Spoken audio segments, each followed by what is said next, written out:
guys, and welcome to Psyche Infusions. If you're new here, my name is Artia. Hello, welcome. And today in this video, we're going to be talking about some signs that will help us to identify with psychic ability that we most commonly refer to as clairsentience. Now, if you're unsure or unfamiliar with what clairsentience actually is, it's the ability to receive, understand, or download intuitive/psychic information via sensation or bodily effect, aka clear feeling. But before we jump into the signs, I felt it would be worth mentioning that absolutely everybody in this world has the ability to utilize their senses. Therefore, I've kind of come to an understanding, at least this is my current philosophy, that there is no one person who is incapable of accessing, tapping into, or further developing their psychic skill sets. In fact, probably most of you, if not all of you, can recall a psychic or paranormal phenomena at least once in your lifetime. So much like developing any sort of skill set, we require something like an effective practice, consistency, and then self-awareness. So if you're interested, definitely stick around until the end of the video, where I'm going to offer a 7-step practical yet simple method that I was utilizing at the beginning of my ascension process that helped me to further develop and become more self-aware of my own clairsentient abilities. But with that, let's jump into the signs. Okay, so starting off with some surface signs that we may not consciously be aware of. Now, if you are someone who operates through the gift of clairsentience but at a very subconscious level, you would probably find yourself being someone who speaks in general conversation or answering questions with the expression words that sound like "I feel." So if you are someone who observes how it is that you feel when you are before it is that you answer, you're probably someone who is operating from your clairsentience. Another thing is that you could be someone who is either well balanced within your sacral chakra, or you are someone who is sacral chakra dominant. Now, a good way to recognize this is, one, you are either someone who finds connection, something that is extremely important and one of your number one priorities. You are someone who is very self-aware of how it is that you connect with people around you. You're also very self-aware of your own emotional depths, and you're also very aware of how it is that you create emotional impact on others through your own presence. Now, if that resonates with you, you are probably someone who operates through the gift of clairsentience. But jumping into some of the extended signs, which I have 10 of, the first sign is, like I previously mentioned, you understand emotions at a very deep capacity. Now, because you are someone who is so self-aware, you are probably also someone who delves very deeply into your own emotional reactions, or you just have a very strong understanding of your own emotional depths. Therefore, because you are very aware of that, you are also really good at recognizing certain emotional responses from other people, and also understanding as to why they respond the way that it is that they do. Sign number 2, you have trouble remaining still. Now, this is a very big telltale sign, especially for me. I'm someone who uses a lot of the time my body language. I'm extremely expressive as it is, so if you are someone who has clairsentience, you may struggle to sit still. You may be someone who taps a lot or has a very short attention span. This is a very telltale sign of someone who has the natural gift of clairsentience. Number 2, you physically create solutions, you feel fit situations well. Now, this is because, once again, you have a very strong understanding of emotional drive or emotional depth. And because of that, you're very good at listening to other people's situations or expressions about how it is that they feel. And then because of that, you are also very good at filling out the best possible solution for their circumstance, or the best possible solution to help them to heal their emotional misunderstandings. You reveal information as to why people may respond emotionally the way it is that they do to certain situations, circumstances, or people in their life. Sign number 4, placements, layouts, and I want to say positions of furniture within your house would probably be something that is quite important to you. Reason being, if things are not placed in the appropriate places within your home to suit the energy flow or your internal balance, you would probably find yourself being someone who will consistently shift what it is that you are surrounded by until it feels like it suits and is balanced and helps you to feel good internally. This is because of the energy flow throughout the room. If the energy doesn't flow well and does not align with you, again, you'll just shift anything that you need to make it flow more smoothly. So sign number, what are we on? Sign number 5. You are heavily impacted by social events. I want to say moon phases, astrology alignments, or astrological events, and yeah, social impacts. So for example, say you are someone who does not like being around big crowds often. This is because you guys are sensitive to the energy that other people are emitting around you. And when we're in the middle of a crowd of heaps of different people who are feeling heaps of different things at once, the energy feels chaotic, therefore you feel uncomfortable quite often. A good way to deal with this is to be self-observant about how it is that you felt before you came into a social event, and grounding yourself into who it is that you are, so you do not become confused by what it is that you're picking up on around you. This helps to naturally shield you and also helps to ground you in your own self-awareness. Therefore, you're shutting off from anything and energy that does not belong to you.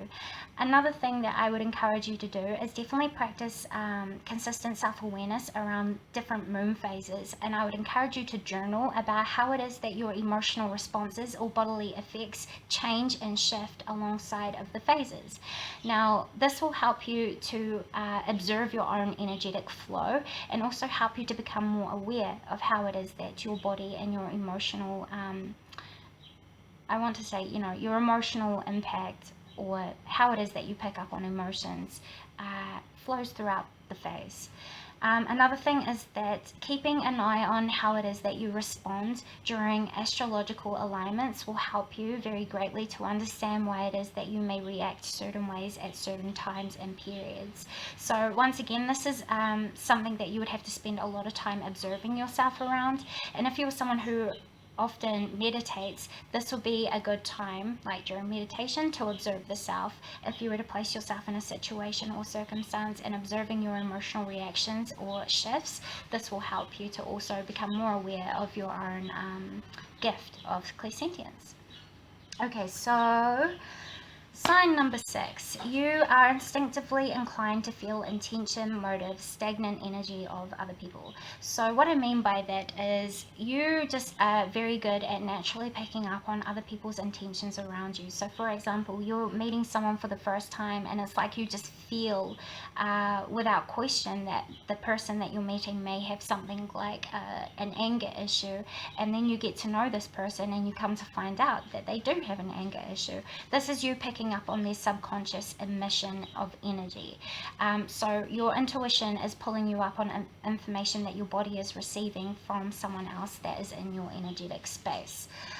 You're also probably good at feeling out stagnant energy around people. So for example, your bodily awareness may be perfectly fine, and when you come around this person who, say for example, has an anger issue and your back starts to hurt, this is stagnant energy that the person is emitting and projecting outwardly but subconsciously, and it is then causing a bodily effect. So just a small example. This is also a practice that takes a lot of self-awareness and self-observation around different people and different circumstances or surroundings/environments. Sign number 7, the impact that you create on other people around you is something that is very important to you. Now, because you are someone who is so very self-aware of your own emotional depths, this probably also reflects the fact that you are very self-aware of how it is that you create emotional impact on others. So you will not enact on anything if you know it's not going to bring anything like a positive service to yourself as well as people that you care about around you. Sign number 8, you are guided by your moral compass as well as your principles and your values. So once again, you are probably someone who's not going to take action towards anything or commit to anything if it does not align with your moral compass, your moral values, or your moral principles. And you're probably someone who would become very irked or frustrated with other people who commit to situations or things around you that does not align with your morals and your values or principles. This is a natural reaction of someone who has clairsentience, because most of the time, someone who is self-aware of emotional depth won't be able to completely understand as to why someone has gone and committed themselves to something that does not serve a positive healing or positive impact on other people around them. And because of that, you may see this as something that is inconsiderate and that may irk you because you have such deep feeling and such deep care and nurturing energy. Sign number 9, you are naturally attracted to helping other people to heal. Now, this could either be reflected in ways of you are naturally drawn to people who are going through emotional challenging times and situations, and you would be someone who would sit there and listen to what it is that they need to express and get off their chest. And because you are so good at listening to other people express their emotions, it's almost like you would embody or adopt what it is that they are feeling from how it is that they express themselves, therefore able to dive deep into what it is that you're feeling and reveal a possible solution to help them to heal. This can also be reflected in ways of, say for example, you see someone get hurt, no doubt you would be the first person there to help to heal or pick that person up. So if someone fell over, you would probably be someone who would rush over and help to pick them up, or you would be someone to make the first comment like, I hope that person is okay. This is your subconscious response or expression to seeing what it is that you are experiencing and releasing what it is that you are feeling. Sign number 10, you identify as an empath. Now, an empath is able to pick up on the energies or the vibrations of the living. So you would be very good at understanding other people's emotions, sometimes even embodying their sicknesses, and also knowing how it is that you can help to heal them, either through bodily effect or emotional effect. And with that, that comes into the gift of clairsentience. Now, another add-on which clairsentience brings is that you are able to pick up on the vibrations or the energy emissions of environments. So you'll be able to sense if a room feels off, you'll be able to sense if the intentions of people you surround yourself with are off due to the vibration and what you are just feeling instinctively. You're probably also someone who is able to pick up on the energies of the dead or inanimate objects. So for example, with the dead, you would probably feel sensations on your body, or you'll have bodily effects. So if you walk into, say, an abandoned place where someone may have passed away, you might get goosebumps, or you will feel temperature shifts. So you could feel very cold energy and then feel very hot energy.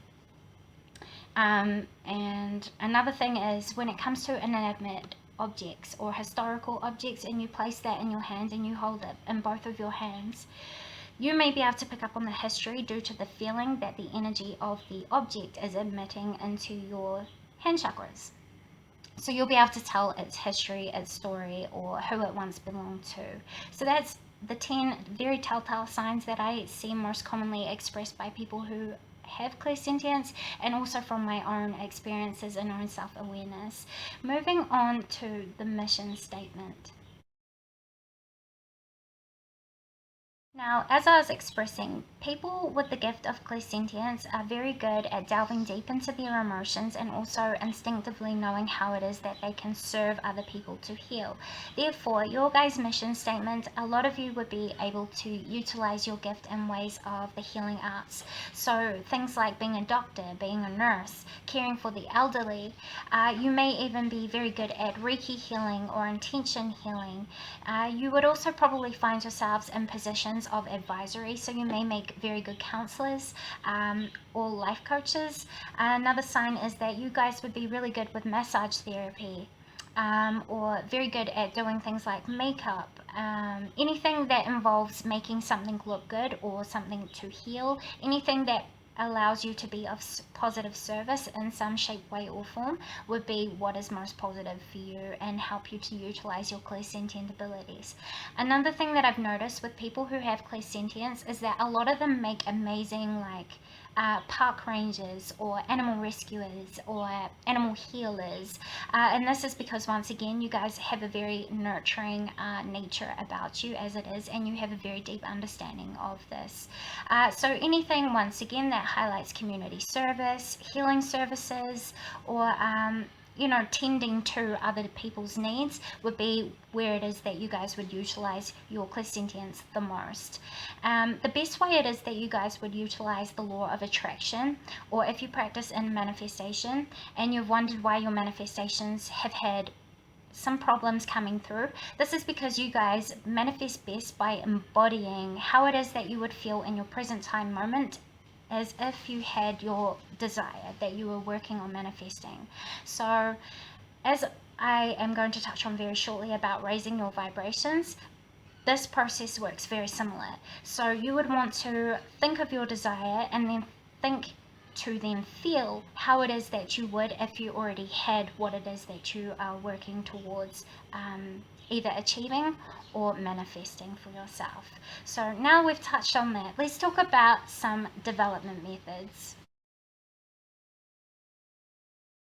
So this is just a method that I utilized for myself while going through my own ascension process. So you may find this may come a positive service to you, but if it doesn't, don't worry about it. There's so much more information out there that you can do some extensive research into.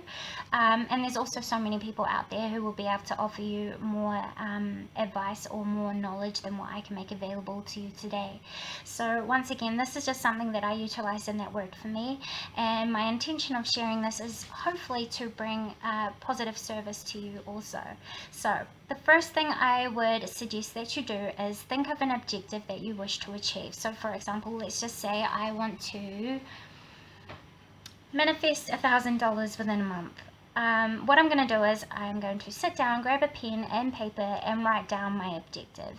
Then when writing down my objective, I'm going to meditate, observe, or reflect on how it is that this objective makes me feel in that moment. So I may feel something like anxiety, anxiousness, desire, so on and so forth. So I'm going to write that down. From there, you're going to want to raise your vibrations. Now the best, most effective way that you can start to do this for yourself is by naming 3 to 4 things that you are happy about that is in your present moment. Then you're going to name 3 or 4 things that you are grateful for, and then you're going to name 3 or 4 things that you love that is also present within your everyday environment. From there, you'll start to feel the feelings being invoked within you that also helps you to raise your vibration above anything that you may have been feeling when you were working on your writing down your objective of your manifestation. This helps you to lift any stagnant energy and push out or remove any negative energy that may be blocking you off or preventing you from seeing your direction forward clearly. From there, you're going to think about an option, just one option, and then you're going to look at it and you're going to write down everything that you feel about the option that you're thinking about. You're going to do this with the most least resistance as possible, which means no judgment of how it is that you're feeling. Even if it sounds illogical, you're still going to write it down, and then you're going to repeat that process with option number 2. After you've finished doing all of that and you feel as though you've written out absolutely everything that you were feeling, I'd suggest you take a break, go away and do something that you enjoy doing for a while that will take your focuses away from this manifestation sheet or development sheet. From then, you are going to revisit what it is that you have written down and just observe your options and how it is that you feel from what it is that you've written down. Once you've done that, you're going to go with the option that best feels right for you, and from there you apply your method or the direction forward when it comes to your option. So that is the most effective yet simple method that helped me to further develop my self-awareness of my gifts, as well as help me to become more aware of how it is that I could utilize my clairsentience. So with that, that's all I have to share with you today about clairsentience. If you have any questions, definitely leave that down in the comment section below, or feedback for me. And until next time, much love. Bye.